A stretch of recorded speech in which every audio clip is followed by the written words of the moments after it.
In here, this is where the Oreo cookie was invented. Ah, really? If you look over here to your right, this is what it looked like when it was in a baking company. And they converted all these stores that are boutique stores into very upscale boutiques over here like this.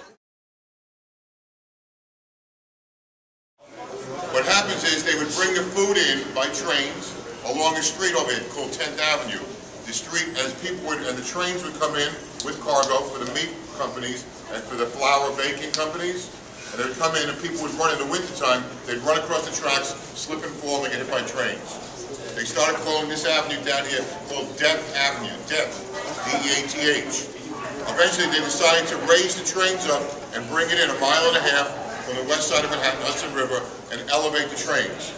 From 1930 to 1980, this elevated trains come in here. By 1980, they don't need it anymore. Hey guys, they don't need the trains anymore.